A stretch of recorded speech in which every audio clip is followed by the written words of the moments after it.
Servus, Glück auf und herzlich willkommen zu einer weiteren FC Bayern Spielanalyse und Benotung der Spieler. Ja, Leute, Wechselbad der Gefühle heute, würde ich sagen. Ne? Ich denke, wir können festhalten, dass wir 34 meisterliche Minuten gesehen haben und der Rest war unterirdisch. Ja, eigentlich wollte ich heute auf kritische Stimmen verzichten. Aber mein Wechselbad der Gefühle war so, nach der ersten Halbzeit dachte ich mir, ja, das wird heute nichts mehr, kannst du mal richtig reingehen, das ist nichts, absolut gar nichts von niemandem auf dem Feld, außer Conny Leimer, der sich dagegen gestemmt hat. Ansonsten war alles schlecht. Selbst ein Michael Olisse war schlecht. Ja, und das heißt schon was. Pavlovic war Katastrophe und so weiter. Joa, dann kam der Schockmoment, Eric Dyer, schmerzverzerrt am Boden und rappelt sich auf, dann Eckball, macht das Tor. Ja, dann einmal durch die Mitte durchgespielt, Michael Olisse macht da Dingen, da waren wir auf einem guten Weg, dass dann ausgerechnet Leroy Sané das Tor macht. Wild, bis dahin war das nämlich Note 6. Ja, das war gar nichts, ich weiß nicht, wie man da auf die Idee kommt, dass der ein gutes Spiel gemacht hat. Kommen wir bei einer Einzelbenotung mal zu. Ja, und dann Harry steht schon unten am Raum, schon bereit, um aufs Feld zu stürmen, seinen ersten Titel zu feiern. Man ist schon leicht emotional angehaucht und dann kriegst du das 3-3. Ja, Hut ab. Hut ab, passt zu dem Spiel. Ja, ist jetzt nichts Wildes, alles ist gut, unentschieden gespielt. Sehr wahrscheinlich werden wir morgen auf dem Sofa Meister, das ist sehr traurig. Ja, das ist wirklich traurig, aber das hat sich die Mannschaft dann auch selber zuzuschreiben.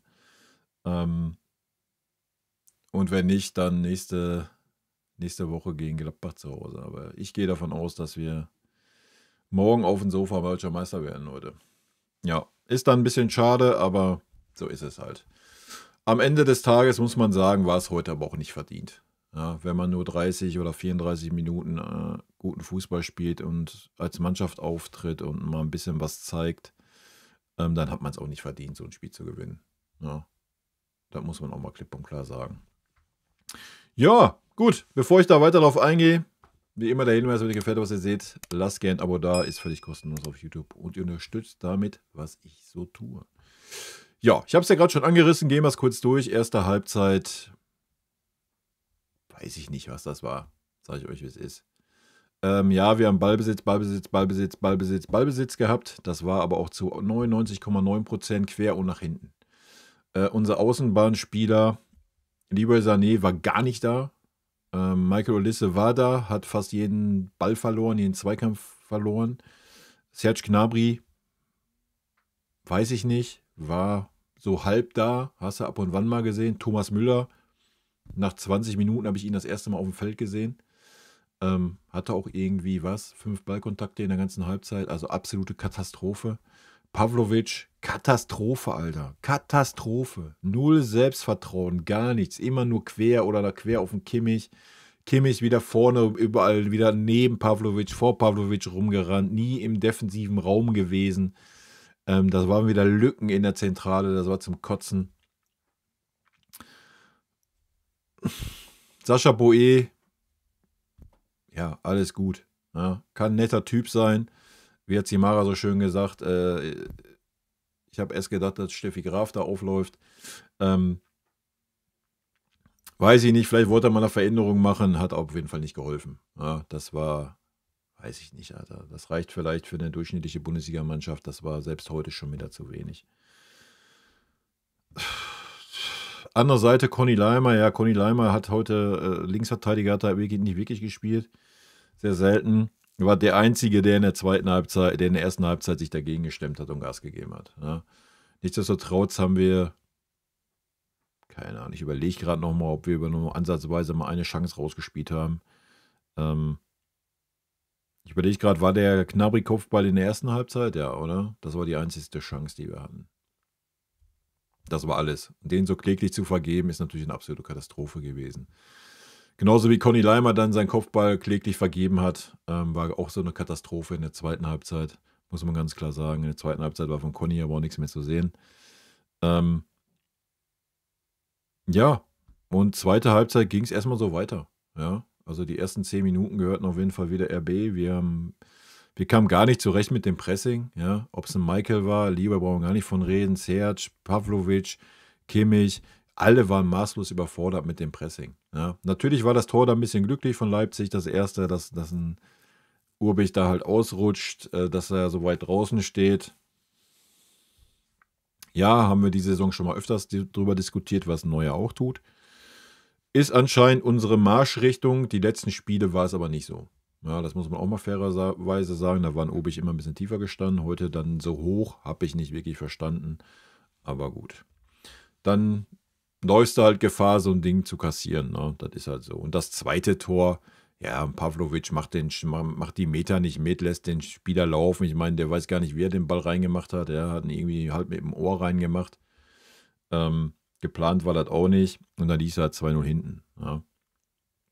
Aber wir haben halt gefühlt keine Zweikämpfe heute gewonnen. Ja, die ersten 60 Minuten. Das war wirklich eine Katastrophe.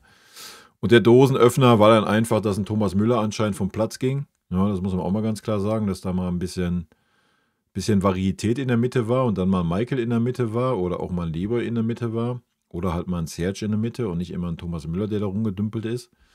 Und halt die Eckenkopie vom letzten Spieltag, 1:1 dasselbe Tor, das Eric Dyer gemacht hat. Ja. Aber ausgerechnet diesen Mann lassen wir ja ziehen. Ja, ganz toll. Ne? Ich denke, man hat gerade erste Halbzeit gesehen, mal an alle Harry Kane-Hater, oder an alle, die meinen, Grüße gehen raus an Manu Thiele, alle, die meinen, Harry Kane ist keine Weltklasse. Ich denke, wir haben heute ganz klar gesehen, dass ein Harry Kane Weltklasse ist. Aber wie man gesehen hat, es war keinerlei Idee da. Keinerlei Idee.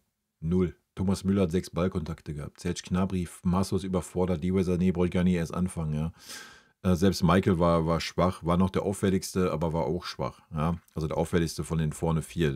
Der auffälligste auf dem Platz war Conny Leimer in der ersten Halbzeit. Joa. Und dann reicht das halt nicht, ne? Dann reicht das halt einfach nicht. Dann hast du es natürlich safe eigentlich, hast alles in der Hand und dann schmeißt es wieder weg durch so ein Leichtsinnsding da hinten und Katastrophe. Ja. Aber gut. Meckern auf hohem Niveau werden wir halt morgen auf der Coachmeister oder aller spätestens nächste Woche und dann ist der Bums durch. Ja. Gut, damit werfen wir mal einen Blick in die Statistiken. Aktualisieren den Bums auch nochmal hier. Zack. Ballbesitz 62:38, Abseits 2:2, Fouls 9:6, Zweikampfquote 46:54. Ja, das glaube ich nicht. Sorry. Also ich habe das Spiel gesehen, diese Zweikampfquote glaube ich nicht. Für die 35 Minuten, wo wir dann mal angefangen haben, die Zweikämpfe zu gewinnen, ist das schon eine sehr hohe Zweikampfquote, die wir hier angeblich haben. Schüsse aufs Tor 6:6, Schüsse insgesamt 8:20, Ecken 2:7, angekommene Pässe 275, 515, Flanken 3:8. Schüsse insgesamt, Michael 4, Gnabry 3, Leimer 2, Torschussvorlagen, Kimmich 1, Olisse 1, Gnabry 1. Gewonnene Zweikämpfe, Sané 8, Leimer 5, Kimmich 5. Ich finde schon wild, dass hier bei Schüsse insgesamt ein Lieber noch nicht mehr auftaucht, weil er nur einen Schuss hatte. Aber der war immerhin Tor, ne? Also wieder Spieler des Monats, was haben wir? Mai, oder? Halleluja. Ballkontakte 122 Kimmich, 98 Dyer, 98 Stani. Gefolgt worden. Schenken wir uns wie immer. Damit gehen wir rein in die Benotung hier. Verkehrter Knopf. Den nehmen wir. Winnie? Ja. Keine Ahnung. Aufstellung war abzusehen. Ja, ich hätte erstmal genauso aufgestellt im Großen und Ganzen. Du hast ja keine andere Wahl mehr gehabt. Ja. Musste ja dann Boe noch bringen. Ich hätte zwar einen Kimmich, ich hätte einen Boe wahrscheinlich nicht gebracht. Ich hätte einen Kimmich auf rechts gestellt und in der Zentrale halt ein Palinja und Pavlovic gestellt. Um ein bisschen mehr Stabilität zu haben und ich glaube, dann wäre heute auch das erste Tor auf jeden Fall nicht gefallen. Aber auch nur mein Take. Aber ja, war das, was man von Winnie erwarten konnte, die Aufstellung. Ja. Keine Überraschung, kein Mut zum Risiko.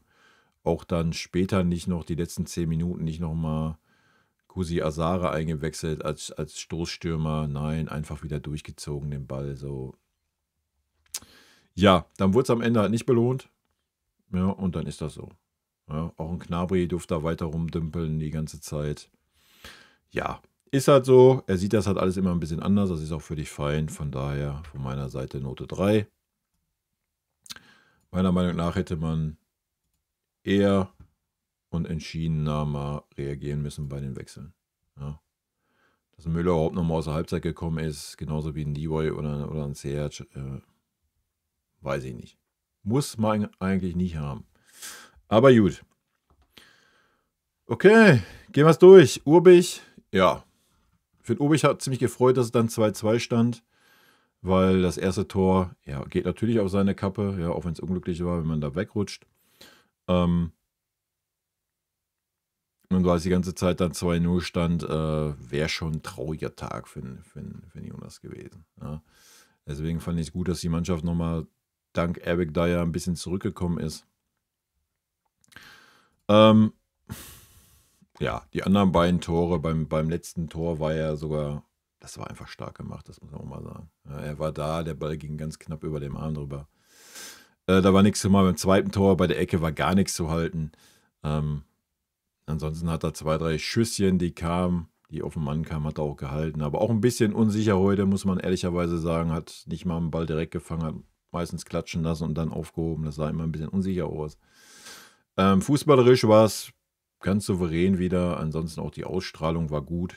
Ja, aber wenn du so einen Fehler machst, dann kannst du auch keine bessere Note wie eine 4 kriegen. Ja. So ist es halt. Eric Dyer, ja, genauso abgetaucht wie der Rest der Mannschaft, so erste Halbzeit. Ja, war ein bisschen ab und wann war er nochmal auffällig. Zweite Halbzeit, Eric hat alles gegeben. Ja. Eric war ein Anführer auf dem Feld. Auch den Sprint, den er da angezogen hat, wie ein Berserker, Alter, hat uns dann zurück ins Spiel gebracht mit dem Tor.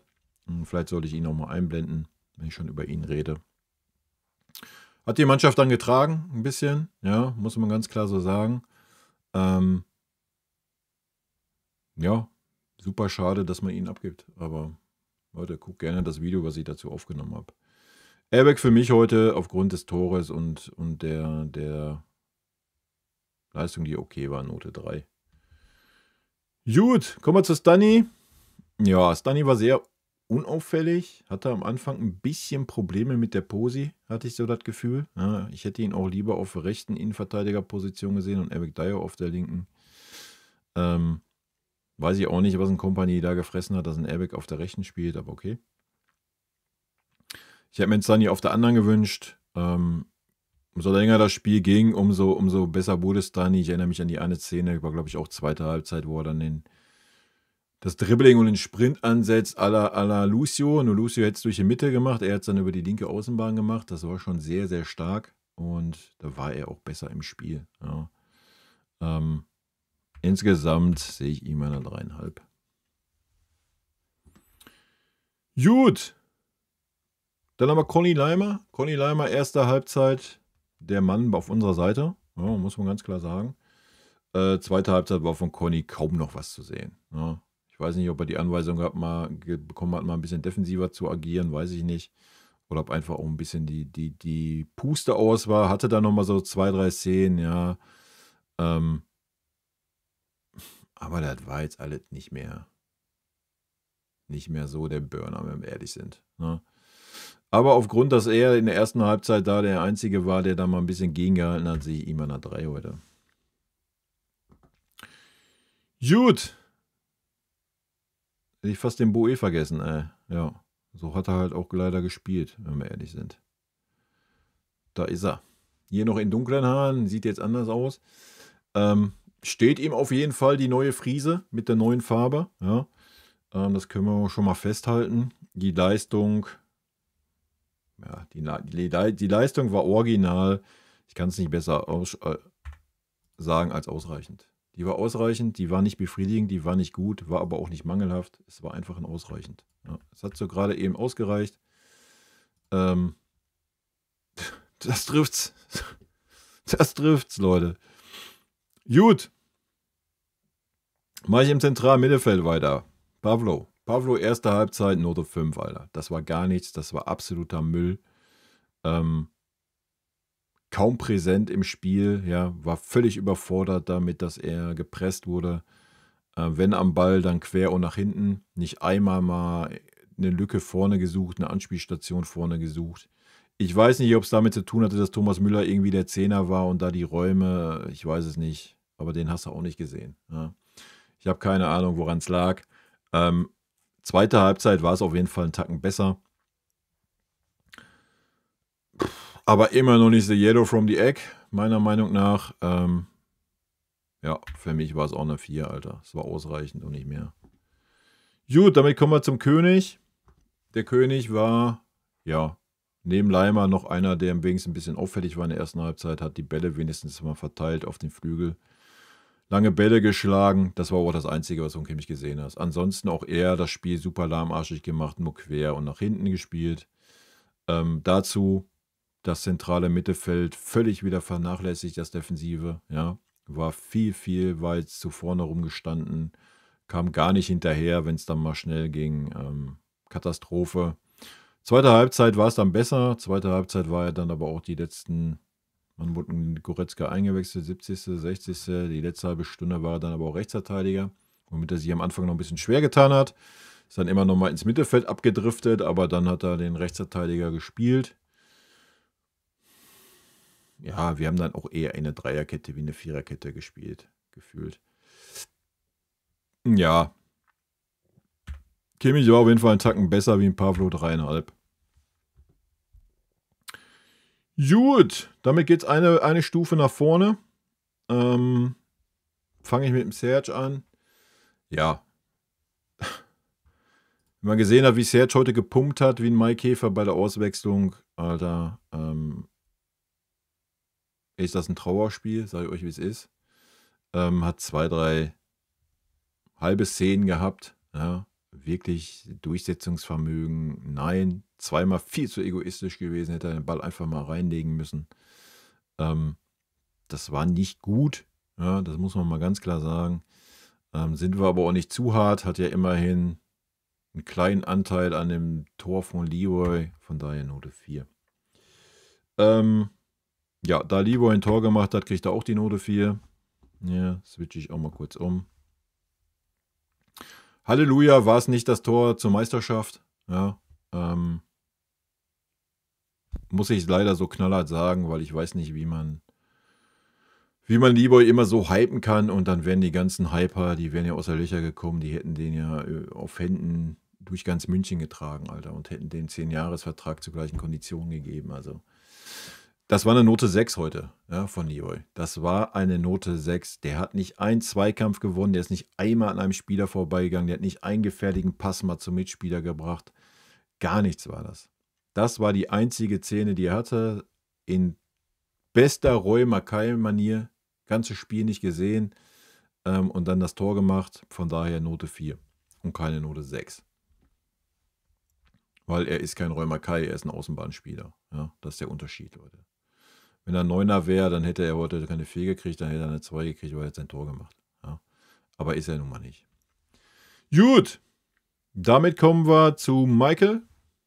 Ja, Michael, sehr schlechte erste Halbzeit, genauso wie alle auf dem Feld. Zweite Halbzeit, aber selbst in der ersten Halbzeit, obwohl die sehr schlecht war, er viele Dribblings verloren hat, viele Ballverluste gehabt hat er immer noch 2, 3 Bälle gespielt, die das Spiel geöffnet haben. Ja, das darf man auch nicht vergessen. Also wenn noch irgendwas da vorne von diesen 4 Offensiven kam, dann war es von Michael. Ja. Zweite Halbzeit dann natürlich eine Vorlage mit der Ecke, ein Tor gemacht. Gibt es nichts drüber zu diskutieren. Von daher Note 2. Gut, kommen wir dann zum letzten in der Startaufstellung, der da vorne rumgedümpelt ist. Und da sage ich gedümpelt, ja, Thomas Müller. Thomas Müller ist heute Note 6. Sorry. Fertig. Da brauchen wir nichts beschönigen, Alter. Der kriegt die Note, wie er Ballkontakte in der ersten Halbzeit hatte. Du hast nicht wahrgenommen, dass ein Thomas Müller auf dem Feld steht. Ja. Du hast mit 10 Mann gespielt, so wie wir in der zweiten Halbzeit mit 10 Mann gespielt haben, bis zu Leroys Tor. Wir haben mit 10 Mann gespielt. Der war einfach nicht so. Das war egal, ob der auf dem Feld stand, der Leroy, oder nicht. Ja, das war eine Katastrophe, Alter. Ganz wilde Nummer. Gut, kommen wir zum Leon. Ja, Leon hat dann den defensiven Part gespielt im Mittelfeld. Das ist auch die einzige Posi, wo ich ihn sehe persönlich. Ja, bei uns in der Mannschaft, in unserem System, ist das die einzige Position, wo ich ihn sehen würde. Ob er die Position ausfüllen kann, weiß ich nicht. Haben wir leider nie ausprobiert. Wäre mal ein Ding gewesen. Heute war es, weiß ich nicht, so mittel.